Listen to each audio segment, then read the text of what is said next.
3000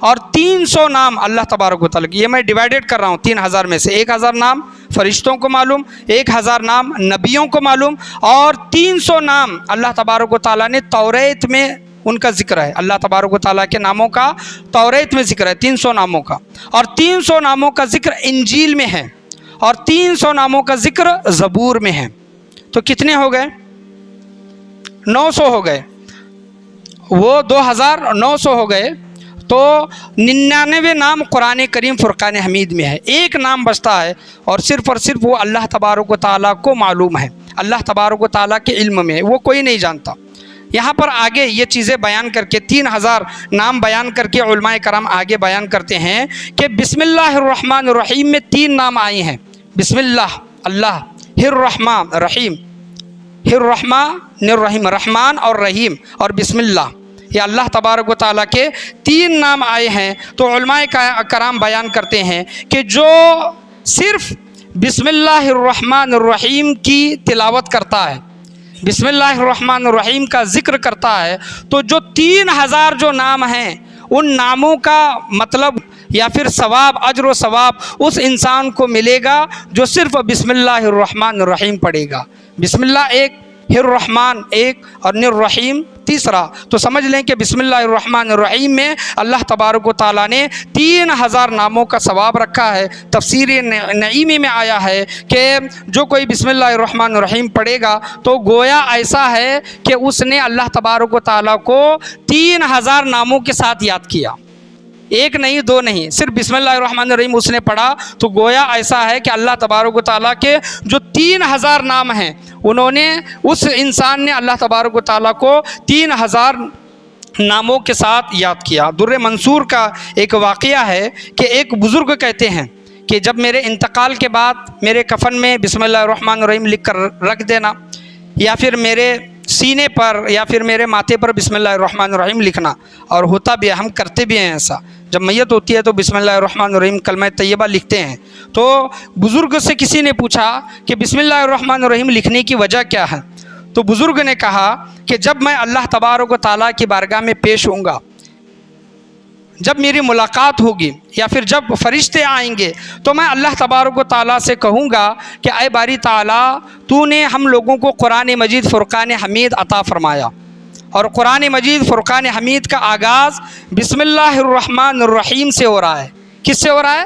بسم اللہ الرحمن الرحیم، اللہ کے نام سے شروع جو نہایت مہربان ہمیشہ رحم فرمانے والا ہے. جب تیری کتاب کا عنوان، کتاب کا موضوع بسم اللہ الرحمن الرحیم سے ہی ہو رہا ہے، تو اپنے انہی ناموں کے وجہ سے، انہی ناموں کے وسیلے سے میرے ساتھ وہی معاملہ کر جو تیرے ناموں میں ذکر ہے. ناموں میں کیا ذکر ہے؟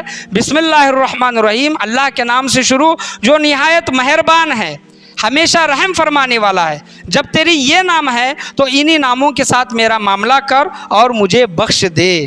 یہ میری امید ہے، یہ میری تمنا ہے. اسی وجہ سے میرے سینے پر یا پھر ایک کاغذ پر لکھ کر یا پھر میرے ماتھے پر بسم اللہ الرحمن الرحیم لکھو، تاکہ اللہ تبارک و تعالیٰ کی بارگاہ میں جب میں پیش ہوں تو بسم اللہ الرحمن الرحیم کو اللہ تبارک و تعالیٰ کے سامنے پیش کروں. ایک تفسیر نعیمی کی ایک دوسری حدیث ہے. حضور صلی اللہ تعالیٰ علیہ وسلم اپنے معراج کا واقعہ بیان کرتے ہیں. مجھے معراج میں لے جایا گیا اور حضور صلی اللہ تعالیٰ علیہ وسلم نے بیان کیا کہ میں نے جنت میں 4 نہروں کو دیکھا. وہ 4 نہریں ایک ساتھ بہہ رہی تھی. ایک نہر تھی پانی کی، دوسری نہر تھی دودھ کی، اور تیسری نہر تھی شراب طہور کی. شراب طہور، یہاں کی شراب پینا حرام ہے، ناجائز ہے، لیکن وہاں پر جو شراب پلائی جائے گی اس سے نشہ نہیں چڑھے گا. وہ شراب طہور یعنی پاک شراب ہوگی. اور چوتھی جو نہر تھی، جس کو ہم چشمہ جو کہتے ہیں، نہر جو کہتے ہیں، چوتھی نہر جو وہ شہد کی تھی. تو حضور صلی اللہ تعالیٰ علیہ وسلم نے پوچھا حضرت جبرائیل علیہ السلام سے کہ یہ نہریں کہاں سے آ رہی ہیں؟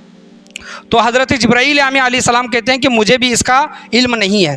ایک فرشتہ آ کر حضور صلی اللہ تعالیٰ علیہ وسلم سے کہتا ہے کہ یا رسول اللہ، فلاں جگہ سے، یعنی جنت میں فلاں جگہ سے وہاں سے وہ نہریں آ رہی ہیں. وہ فرشتہ حضور صلی اللہ تعالیٰ علیہ وسلم کو ان نہروں کے پاس جب لے کر جاتا ہے تو وہاں پر حضور صلی اللہ تعالیٰ علیہ وسلم دیکھتے ہیں کہ وہاں پر ایک درخت ہے. تفسیر نعیمی کا یہ واقعہ میں بیان کر رہا ہوں. ایک درخت ہے اور اس درخت کے نیچے ایک محل ہے. اور محل کو تالا لگا ہوا ہے، قفل لگا ہوا ہے۔ تو حضور صلی اللہ تعالیٰ علیہ وسلم نے کہا کہ اس کو کھولو، تو فرشتوں نے کہا کہ یا رسول اللہ ہم اس کو نہیں کھول سکتے، اس کو آپ ہی کھول سکتے ہیں۔ تو حضور صلی اللہ تعالیٰ علیہ وسلم نے پوچھا کہ اس کو کیسے کھولا جا سکتا ہے؟ تو اس کی چابی ہے بسم اللہ الرحمن الرحیم۔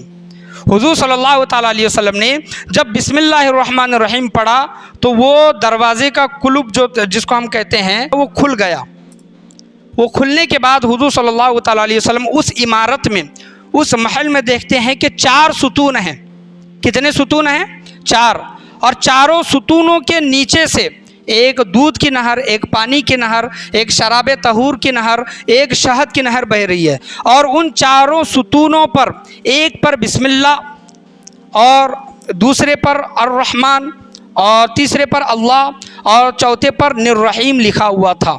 یعنی بسم اللہ الرحمن الرحیم کے 4 اگر حصے کریں گے تو ان چاروں ستونوں پر، چاروں پلروں پر، تفسیر نعیمی کا یہ واقعہ ہے، بسم اللہ الرحمن الرحیم ٹکڑے ٹکڑے کر کے لکھا گیا تھا۔ ایک پر بسم اللہ، اللہ اور رحمان اور رحیم، اس طرح 4 نام لکھے گئے تھے، اور ان چاروں ستونوں کے نیچے سے وہ نہریں بہہ رہی تھی۔ اللہ تبارک و تعالیٰ اپنے حبیب کریم صلی اللہ تعالیٰ علیہ وسلم سے ارشاد فرماتا ہے کہ اے حبیب صلی اللہ تعالیٰ علیہ وسلم، اگر آپ کی امت بسم اللہ الرحمن الرحیم پڑھتی ہے تو یہ چاروں نہریں ان کو عطا کی جائے گی۔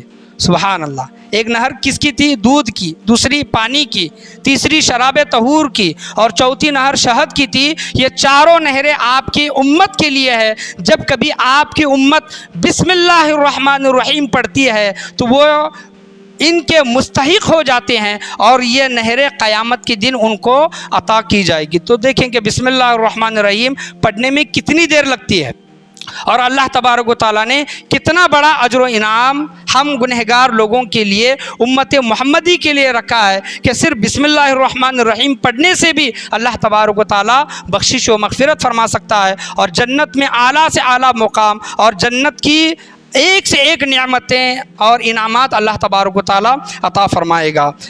ایک واقعہ میں آپ کے سامنے بیان کروں گا۔ حضور صلی اللہ تعالیٰ علیہ وسلم بیان کرتے ہیں کہ میری امت پل صراط سے بسم اللہ الرحمن الرحیم کہہ کے گزرتی ہوگی، اور حضور صلی اللہ تعالیٰ علیہ وسلم ارشاد فرماتے ہیں کہ بسم اللہ الرحمن الرحیم کہنے کی وجہ سے میزان پر میری امت کے نیکیاں بھاری ہو جائیں گی۔